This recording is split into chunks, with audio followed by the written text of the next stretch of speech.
There's a hidden compass inside you. If you don't learn to trust it, you'll spend your life following someone else's map. And by the time you realize, it might be too late to reclaim your own story. Don't look away, because what you're about to hear could change the direction of your life.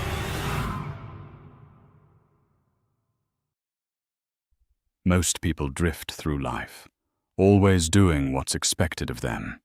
They chase grades, jobs, relationships, approval, rarely pausing to ask, is this really what I want?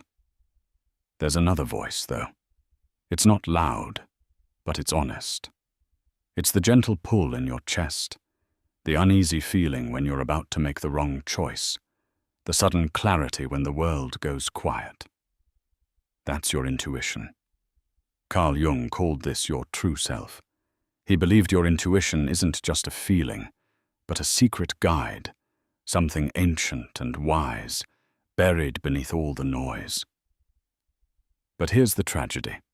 Most people ignore their intuition so long that it starts to fade away. That's when life begins to feel like a story written by someone else. Maybe you know the feeling. You say yes when you mean no. You let other people decide what's possible. You silence your doubts, and doubts become your habit. Eventually, you forget how to hear your own voice. Jung warned, if you betray your intuition long enough, you end up as a stranger in your own story, a ghost in someone else's dream. Why do we ignore intuition? It's not because we're foolish, it's because we're taught that fitting in is safer than standing out. From the moment we're children, we learn to follow rules, meet expectations, and make others proud. Every time you say yes when you mean no, every time you hide your truth to keep the peace, your intuition gets quieter. It's a slow drift. And one day you wake up and realize you don't recognize yourself. Philosophy says the unexamined life isn't worth living. Jung went further. The unlived life is the greatest tragedy. The more you ignore your inner voice, the more your life feels empty, even when it looks successful on the outside. If this hits home, pause for a moment. Tell me below. When was the last time you followed your intuition instead of the crowd? What happened? Sharing your story might inspire someone else to listen to their own inner guide. If you're new here and these questions speak to you, consider subscribing. There's a whole community here trying to live with more honesty, more courage, and more self-trust. Your voice matters. A lot of people think intuition is just a wild guess or a gut feeling. Jung saw it as something deeper. Intuition is the quiet wisdom shaped by your entire life. Every experience, every memory, every lesson, even the ones you don't remember. It isn't loud, but it's true. It often shows up as a sense of rightness or wrongness, a whisper when everyone else is shouting, a small, steady flame in a storm. Here's the paradox. The more you ignore it, the quieter it gets. But the more you trust it, even in small ways, the stronger it becomes. Every time you ignore intuition, Jung believed, you miss a call from your real self. You end up making choices that impress others, but leave you feeling hollow. You chase things that look good, but don't feel right. You find yourself at crossroads, unable to decide, because you've forgotten what your own voice sounds like. Over time, the gap grows. You start living for someone else's dreams. You forget what matters to you. You wake up restless, unfulfilled, always searching for something more. That's when you realize, if you ignore your intuition, you let others write your story. It doesn't happen all at once. It's a series of small decisions, each one a little compromise, a little silence, a little betrayal of your gut. Eventually, outside voices get louder.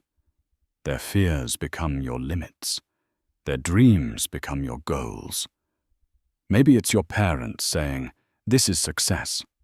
A partner who decides what love should look like. A boss who tells you what matters. A culture that decides what's normal.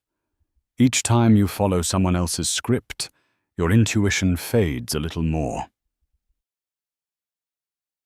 Sometimes the wake-up comes as a shock, a job loss, a breakup, a crisis. Other times it's a slow ache, a sense of restlessness, a hunger for meaning, a quiet question. If this isn't my life, whose is it? You might look for answers in books, in relationships, in distractions, but the real answer is inside. The only way back is to listen, to pause, to trust your own inner compass, even if everyone else tells you you're wrong. Your intuition is patient. No matter how long you've ignored it, it waits for a moment of honesty. A decision to listen, even if the voice is faint, even if you're scared. If you want to reclaim your story, you have to start with your own truth. It's not easy. It's not always comfortable. But it's the only way to make your life truly yours. If you're ready to write your own story, share one moment below when you trusted your intuition and what it taught you. Or, if you're struggling, let us know. You might be surprised how many here feel the same. Stick with me. In the next part, I'll show you how Jung helped people reconnect with their intuition and how you can start listening, even if you've lost touch.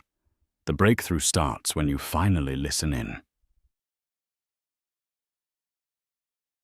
You've spent years following instructions, parents, teachers, bosses, trends. You know what it's like to check every box on someone else's list, yet still feel a hollow ache at the end of the day. Maybe you even learned to doubt yourself, believing that others must know better. But what if the real answer is buried in you, beneath the noise, waiting for you to listen? Carl Jung understood how easy it is to become lost in life's labyrinth. He wrote, "The most terrifying thing is to accept oneself completely." Why? Because truly listening to your intuition means letting go of the masks, the expectations, and the safe roles you've played for others. It's choosing uncertainty over comfort and authenticity over approval. But it's also the only way to live a life that's truly your own. The first step, making space for silence. Intuition doesn't compete for attention. It lives in quiet moments. But most people never slow down enough to hear it. We fill every gap with screens, schedules, and other people's opinions. If you want to reconnect with your inner compass, you have to make space for silence. It doesn't need to be a meditation retreat. It can be a walk alone, a few minutes in bed before you sleep, or a quiet pause after you close your laptop. In that silence, pay attention. Notice the subtle feelings, anxiety in your chest, a flutter in your gut, the urge to turn away. Sometimes your intuition isn't a clear yes or no, but a gentle resistance, a sense of wrongness, or even a quiet hope. Jung taught his patients to respect these signals, to welcome them as clues from the unconscious. He believed your inner life is always trying to help you grow, even when it brings discomfort. If listening to your intuition is so powerful, why do so few people do it? Because it's risky. It means you might have to change. You might have to admit you're unhappy, that your relationship isn't working, or that the job you've worked so hard for isn't what you want. You might have to face conflict. You might disappoint people. You might realize you've been living by someone else's rules. But the alternative is to stay stuck, sleepwalking through life, letting others shape your story. Jung believed this is why so many people end up anxious, depressed, or lost. Not because something is wrong with them, but because they've abandoned their own truth. He saw symptoms as messages: a racing heart, a tired mind, a restless spirit, each one a signal that you've strayed too far from your real self. Intuition often gets drowned out by fear, doubt, and noise. How can you tell the difference between true inner wisdom and ordinary worry? Jung's answer: practice observation without judgment. When faced with a decision, pause. Ask yourself, does this choice feel offensive or shrinking? Is there a quiet sense of rightness or just a need to please? Am I moving toward something meaningful or running from discomfort? You can even try journaling. Write the question at the top of a page, then let your hand write whatever comes, no matter how strange or simple. Sometimes intuition shows up as a memory, a flash of inspiration, or a strange image in your mind. Trust these hints. The unconscious speaks in symbols and feelings, not spreadsheets.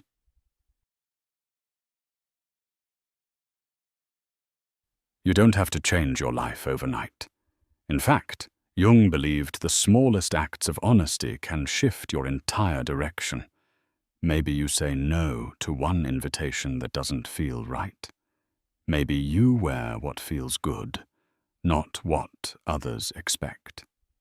Maybe you tell the truth about how you really feel, just once, and see what happens. Every small act of listening strengthens the connection to your intuition. You become less afraid of being different, more comfortable in your own skin. Gradually, you start to trust that you can make your own decisions, even if others disagree. You learn to face the discomfort of not fitting in, because the reward is so much greater: living a life that belongs to you.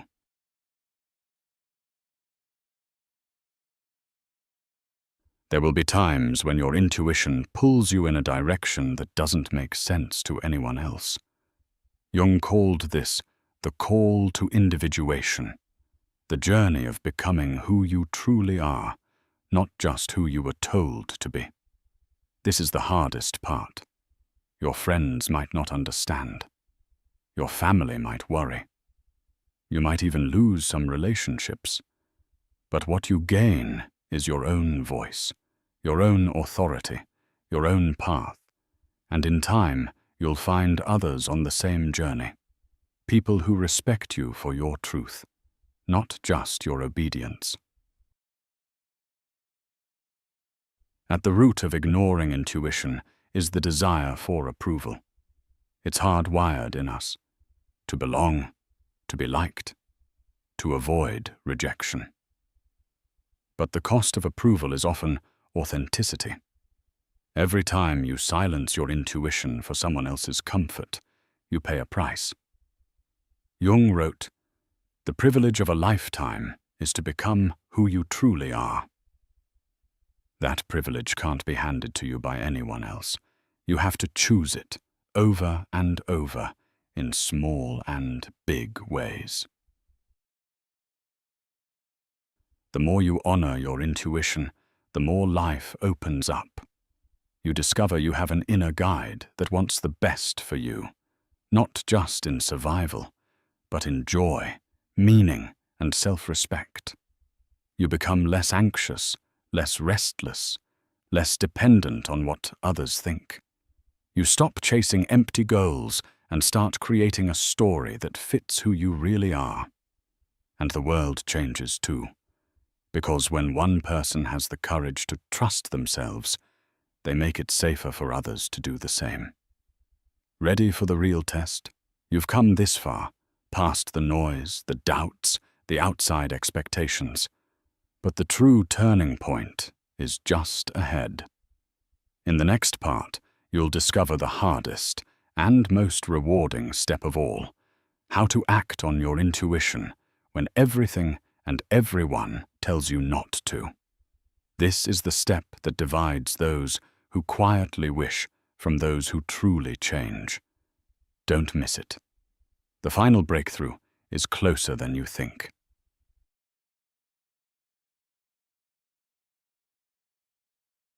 So you've started to hear your own voice again. You've felt those small nudges, maybe a gentle sense that you should walk away from something or a quiet pull towards something new. But here's where most people get stuck. They recognize their intuition, but freeze at the edge of action. It's one thing to know you're on the wrong path. It's another to step off it. Jung saw this moment as a threshold, the crossing point between living your own story and surrendering it to others. Most never cross it. They return to safety, to habit, to the comfort of following. But for the few who do, that's where the story changes. The courage to choose yourself. Acting on your intuition can feel like jumping into the unknown. There are no guarantees. No one else can walk it for you. You'll question yourself, especially at first. But every story worth living begins with risk. Carl Jung believed that at this stage, doubt is a companion, not an enemy. He saw doubt as the shadow side of intuition. Doubt asks, "What if you're wrong?" Intuition whispers, "But what if you're finally right?" Here's a truth most won't admit. You will disappoint someone. You might upset the balance of your relationships, your job, your world. Yet every act of self-trust grows your confidence for the next choice. Bit by bit, you build a life that feels honest, messy maybe, but unmistakably yours. It's easy to trust your gut about small things: what to eat, who to text, when to rest. But the big decisions, the ones that shape your future, are the real tests. Maybe you feel the urge to leave a relationship that's safe, but loveless. Maybe your gut says to turn down a promotion that everyone else envies. Maybe you sense it's time to move, change careers, set a boundary, or finally pursue what you've always wanted. The mind will argue, list pros and cons, warn you about what you'll lose. Your intuition doesn't speak in logic. It speaks in feeling, in quiet insistence, in the sense that you're not really living until you listen. Jung taught that the unconscious is a creative force. It will keep sending the same message in different forms: restlessness, illness, accidents, dreams, until you finally act. Learning from the outcome. Here's what most people fear. What if I listen to my intuition and make a mistake? Jung would say, there are no mistakes on the path to yourself. Each time you act from your deepest truth, you learn something vital. Maybe you find out what doesn't work, but you also discover who you are. Life is not about getting every choice right. It's about moving closer to authenticity, moment by moment, decision by decision. And the beautiful irony: when you start trusting yourself, your intuition gets sharper. The voice inside grows stronger. You stop second-guessing and start flowing with your own rhythm. Dealing with resistance from others. Not everyone will applaud your changes. Some will try to pull you back out of love, fear, jealousy, or habit. Remember, other people are invested in the version of you they're comfortable with. When you grow, You challenge their stories too. Jung believed the greatest service you can offer the world is your own individuation, becoming fully, fearlessly yourself. As you trust your intuition, you become a mirror for others. Some will be threatened, but others will be inspired. You might lose certain relationships, but the ones that remain, or the new ones that form, will be built on truth, not pretense. The quiet rewards. No fireworks, no applause, just a growing sense of peace. You start to feel at home in your own skin. You wake up with curiosity, not dread.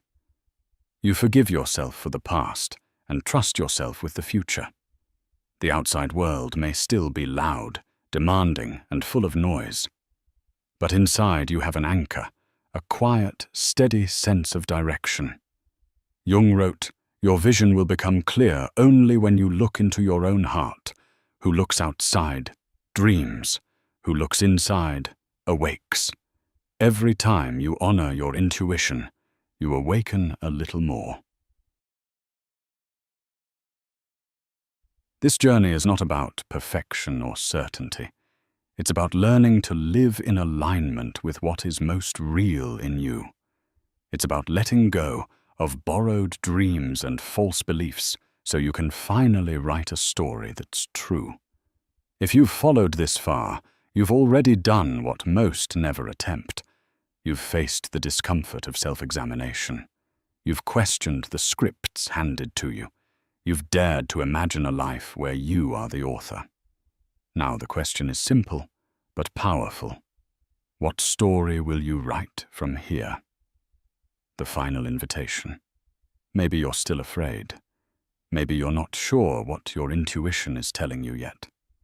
That's okay. The point is not to get it all right at once, but to practice every day, listening, trusting, and acting, even in small ways. Some days you'll slip back into old patterns. Other days you'll surprise yourself with your own courage. That's the path of individuation, the life's work Carl Jung called the privilege of a lifetime. No one can promise you it will be easy, but if you choose to listen, you will never have to wonder whose story you're living. Stay true to yourself. The next chapter is yours alone to write.